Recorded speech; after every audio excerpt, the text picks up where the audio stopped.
순간들은 당신의 모습 그 누구보다 너를 하나님의 소리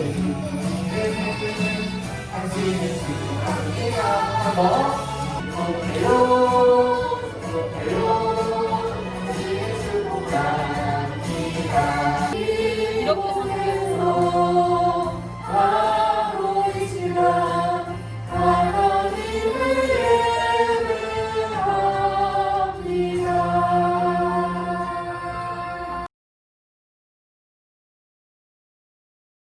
한번 나눠보도록 하겠습니다. 같이 한번 읽어볼까요? 시작! 자, 동의가 되나요? 네, 잘 동의가 안 되는 순간도 있고 또 동의가 되는 순간들도 있을 거라 생각합니다. 오늘은 목사님이 이유가 있다라는 이 제목을 가지고 같이 하나님의 말씀을 좀 나눠보길 원해요. 친구들은 요셉의 이야기를 굉장히 잘 알고 있죠. 요셉하면 떠오르는 여러 가지 사건이 있는데 가장 대표적인 사건은 우리 친구들이 아는 것처럼 뭘 보죠? 역시 굉장히 불운한 걸 먼저 떠올렸어요. 가장 먼저 생각나는 거 목사님은 아마 이렇게 형제들의 또 가족들의 꿈 이야기일 거예요. 사실 이 요셉이라는 사람은 이 꿈 이야기로부터 시작해서 꿈 이야기로 마무리한다 라고 말해도 과언이 아닐 정도로 그는 꿈의 사람이었어요. 그런데 사실 요셉하면 꿈으로 대표되는 사람이지만 그 꿈 때문에 요셉의 인생이 어떻게 되냐면 절망으로 떨어지게 되죠. 왜냐하면 이 꿈 때문에 형제들이 미워하게 되는 이유가 생긴 거죠. 형제뿐만 아니라 온 가족이 요셉을 미워하는 것 같아 보이는 상황에 놓이게 됩니다. 그런데 이 꿈이라는 것 때문에 형들은 요셉을 질투하고 심지어는 그를 어디다 팔아버리냐면 미디안 상인에게 팔아버리고 요셉은 한순간에 하루아침에 인생이 사랑받는 아들에서 어떻게 되죠? 종이 되어버렸어요. 하나님께서 사실 굉장히 사랑하시는 요셉이었지만 그의 인생은 하루아침에 나락으로 떨어지게 된 거예요. 근데 그 이유도 사실은 이 꿈이라는 것 때문이었어요. 그런데 우리 친구들, 이 요셉의 인생은 꿈 때문에 나락으로 떨어지지만 또 이 꿈 때문에 상황이 완전 뒤지게 바뀌어 버리기도 하죠.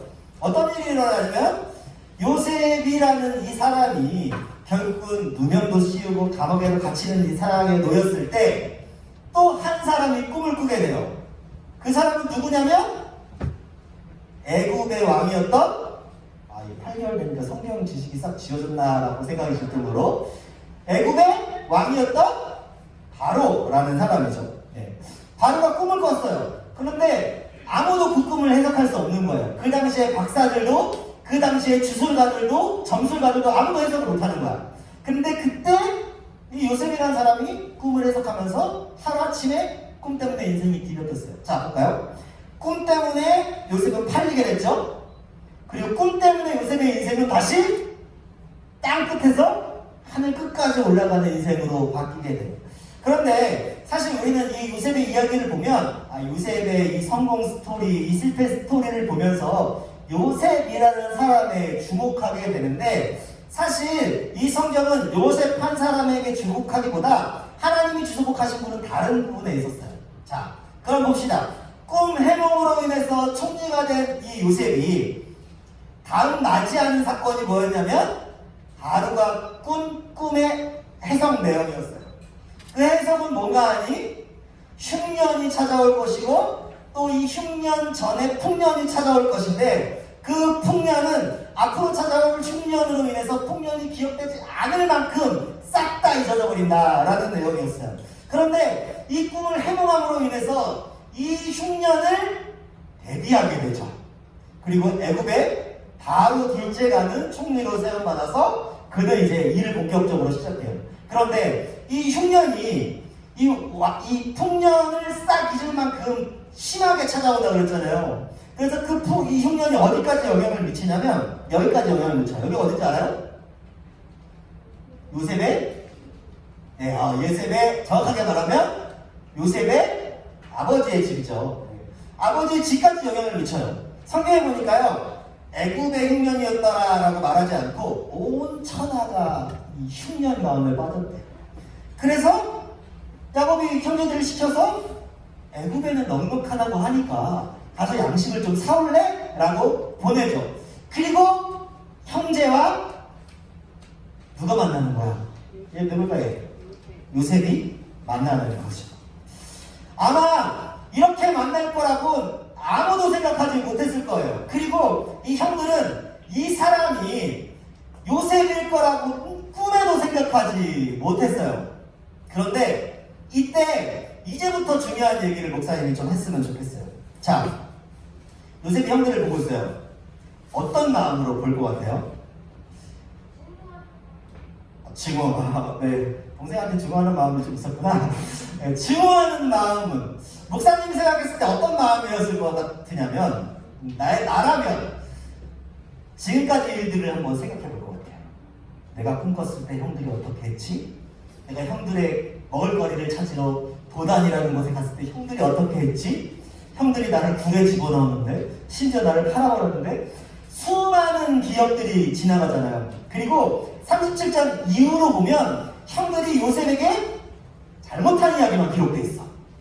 그러니까 요셉을 떠올릴 거는 그 요셉과 형과의 안 좋은 관계만 떠올랐을 거예요. 그래서 성경에서 요셉이 이렇게 형들을 결국 꽁꽁 묶어서 애굽의 그 감옥에 가뒀더라 라고 성경이 기록돼야 될 것 같은데, 요셉은 전혀 달라. 지금 뭐 하고 있는 것 같아요? 1번, 화를 참고 있다. 화를 참고 있는 것 같아? 2번, 아직 고개가 안 끝났어. 2번, 마음을 이렇게 다잡고 있다. 뭘 것 같아요? 2번. 1번이라고 생각하는 사람. 팀장이 손든 줄 알았어요? 네.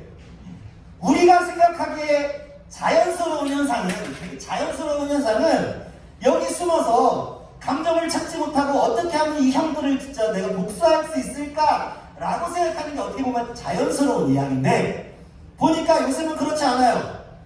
심지어 성경은 어떻게 기록하고 있냐면, 그의 울음소리가 애굽 온 전역에 들렸다라고 말하고 있어요. 근데 왜 울었느냐? 형을 만나서 운 거예요, 형들을. 근데 그 우는 감정이 형들을 향한 증오가 아니라 형들을 다시 만난 기쁨이었던 거예요. 아마 이런 마음을 가진 사람은 거의 없을 거예요. 아마 여기서 형제인 사람들은 조금 이해할 수 있을 것 같아요. 형, 난 집에 언니, 오빠, 형, 누나가 있다. 네, 언니, 오빠, 형, 누나가 있죠? 있죠? 네, 손 내리고. 이 친구들은 집에서 굉장히 많이 때로는 지고 또 형이나 누나한테 또 맞아가면서 컸을 거예요. 목사님도 사실 형이랑 한 20cm씩 차이 나가지고 굉장히 강하면서 많이 살았는데, 그런 것들 생각했을 때 형을 떠올리면 별로 좋은 마음이 생기지 않는데, 얘는 더 나쁜 마음이 생겼지? 그런 좋은 마음이 들 수 없는데, 성경은 지금 뭐 하고 있냐면 형들을 만나서 그를 사랑해서 너무나 보고 싶어서 울고 있다라고 기록하고 있는 거예요.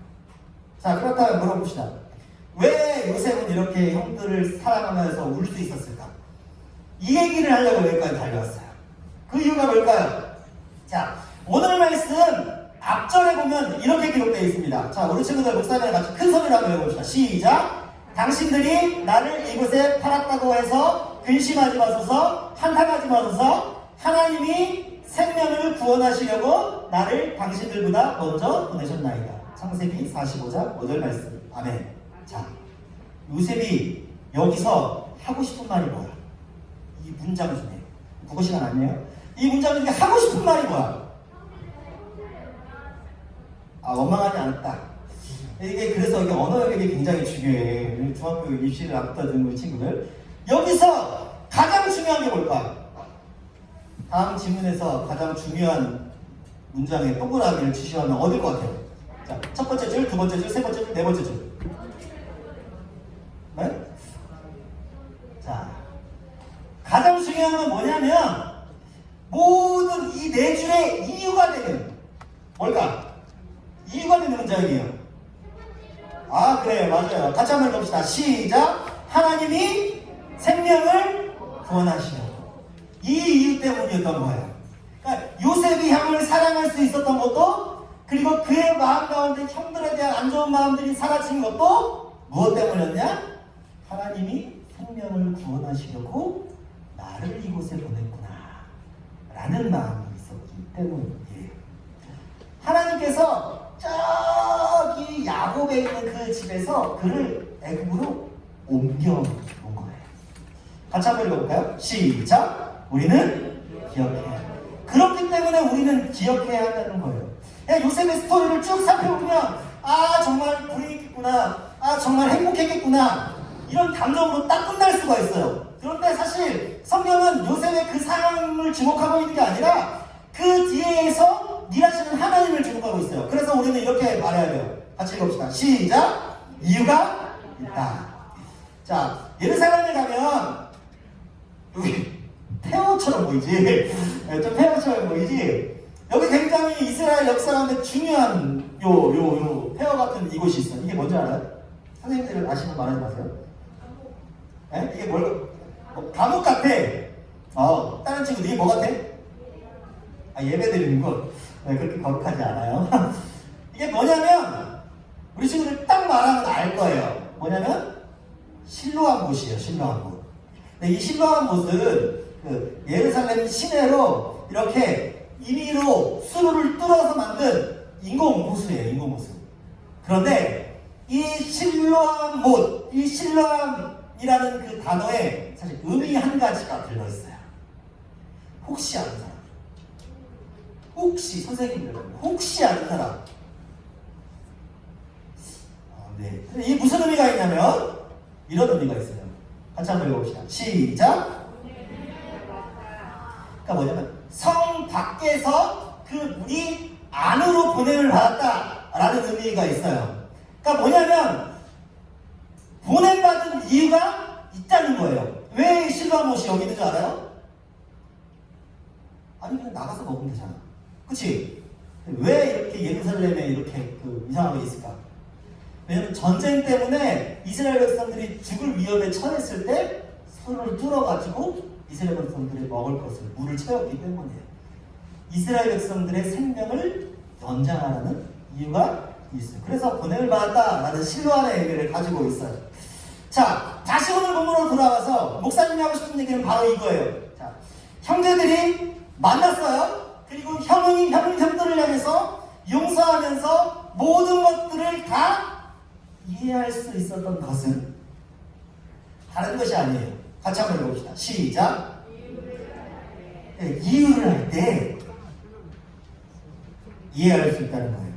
자, 좀 나한테 억울한 상황이 왔을 때 보통 우리들은 어떻게 행동하냐면 조금 성격이 급한 친구들은 주먹이 먼저 날라오거나, 그리고 또 조금 입이 거친 친구들은 욕을 하거나, 굉장히 익숙한가 봐요. 그리고 좀 마음이 좀 참는 친구들은 좀 이렇게 마음이 좀 이렇게 표현하지 않는 집에 가서 일기를 쓰지.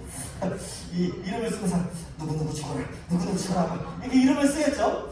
예, 보통 원망의 표현은 어떤 방법이든 할 거예요. 그런데 그 친구가 왜 그랬는지 이유를 알게 되면 어떻게 될까? 우리는 이해할 수 있는 거예요.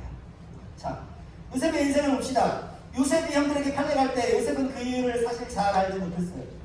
뿐만 아니에요. 요셉이 형들에게 팔려가서 진짜 종생활했을 때 그는 그의 삶을 이해하지 못했어요. 우리도 그걸 이해하지 못해요. 그리고 형들이 찾아왔을 때, 그리고 그가 요셉의 총리가 됐을 때, 우리들은 이 그림의 내용들을 봤을 때 이유를 알지 못하면 단지 요셉이 그랬구나, 조금 더 마음의 동기가 있는 사람들은 조금 더 힘들었었겠구나, 그가 참 마음이 좋았겠구나, 슬펐구나 라고 감정으로 평가를 하죠. 그런데요, 그 상황 가운데 그때는 잘 몰랐지만 다 이유가 있었어요. 그 이유가 뭐였죠?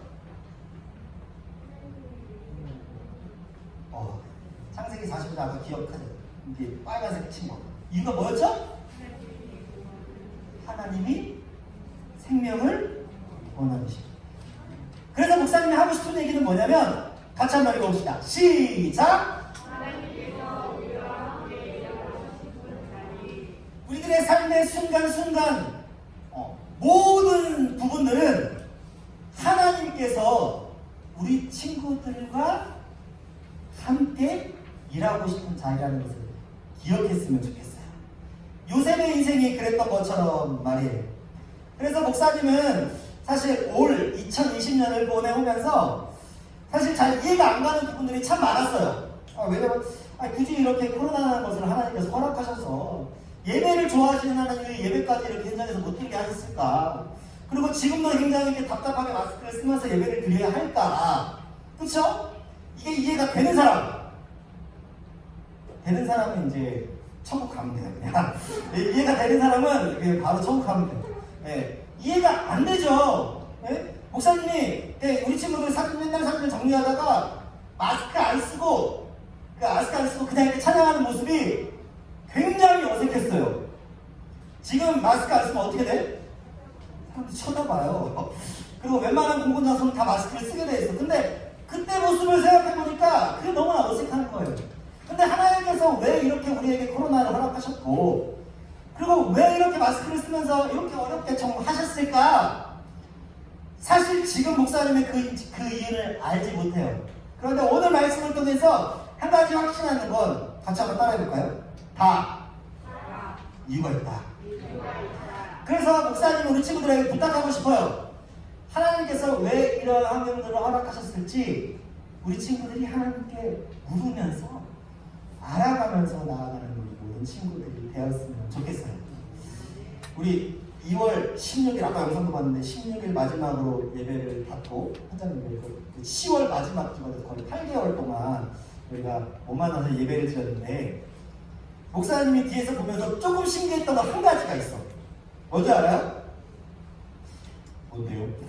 뭐냐면 우리 2월 달에 뭐 이렇게 성경을 막 시작한다고 했을 때 막 찬양한다고 그러면 일어서라고만 잘 안 일어나고 율동하라고 그러면 잘 율동 안 했는데 목사님이 아까 우리 준영 선생님 군대 갔다 와가지고 준영 선생님 생각해가지고 그랬나 싶기도 한데 그래도 율동을 하는 친구들이 생겼다는 게 왜 그럴까라고 생각해봤는데 오랜만에 예배를 하니까 그래도 우리 친구들의 마음이 나름대로 준비하고 왔구나라는 마음이 들었어요.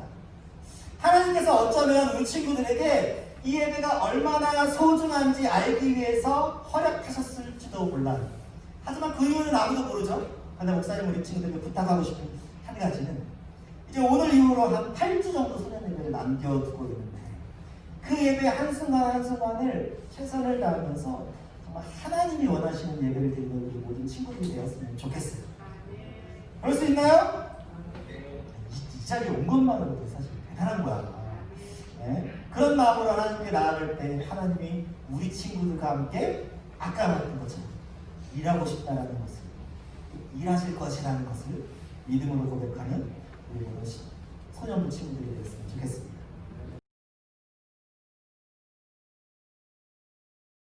지금은 우리 주 예수 그리스도의 은혜와 하나님의 사랑과 성령의 교통하심이 이 자리에서 주님을 예배하며 하나님의 자녀로 살아가겠다 다짐하는 모든 소년부 머리 위에 이제로부터 영원까지 함께 있을지어다. 아멘.